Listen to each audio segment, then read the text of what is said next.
आपको नहीं पता चल पाता, और अगर नहीं पता चल जाता है तो पता चल पाता है तो बकवास है चीजें। फिर विज्ञानवाद ज्यादा बेहतर है ना, कि जो प्रामाणिक रूप में चीजों को पेश कर रहा है। हम विज्ञान को पूर्ण सत्य नहीं मानते, मूर्ख है वे लोग जो विज्ञान को पूर्ण सत्य मानते हैं, क्योंकि पूर्ण सत्य तो अभी कोई है ही नहीं, पता ही नहीं कि क्या है। हाँ, हम थोड़ा सा उसे सत्य के ज्यादा निकट मानते हैं, लेकिन पूर्ण सत्य वाली बात कोई भी नहीं, क्योंकि हमें आज तक नहीं पता कि आखिर किसी वस्तु में द्रव्यमान का कारण क्या है।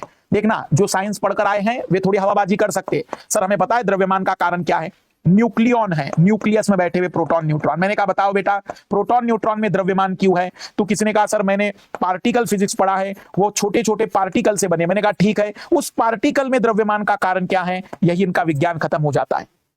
यहां विज्ञान कुछ नहीं बोल पाता कि फिर ये द्रव्यमान आया कैसे, क्या चीज है उसके अंदर जो उसके द्रव्यमान को पैदा कर रही। मेरी बात को जरा ध्यान से समझना, छोटी बुद्धि होगी तो दूर तक ही टकरा कर चली गई होगी बात।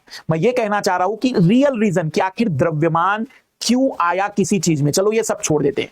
क्या विज्ञान आज तक ये बता पाया कि हम यहां क्यों हैं? विज्ञान ये बात बता पाया कि मैं यहां क्यों आया हूं, आप यहां क्यों आए हैं, हम सब लोग क्यों आए हैं, हम क्यों जी रहे हैं, हम क्यों पढ़ रहे हैं? जैसे आप कहेंगे सर हम यूपीएससी की तैयारी के लिए पढ़ रहे हैं, ठीक है भाई, वो तैयारी हो गई, पास हो गए, तुम अधिकारी बन गए, लेकिन फिर उसके बाद क्या? आखिर मेरी वो निश्चित आयु पीरियड ही मुझे यहां क्यों दिया गया है, मैं आखिर यहां क्यों उपस्थित हूं, इस पूरे समाज का निर्माण क्यों हुआ, इस पृथ्वी का निर्माण क्यों हुआ है, इस यूनिवर्स को अगर कोई चलाने वाला है तो वो कौन है, कहां बैठा है, किस शक्ति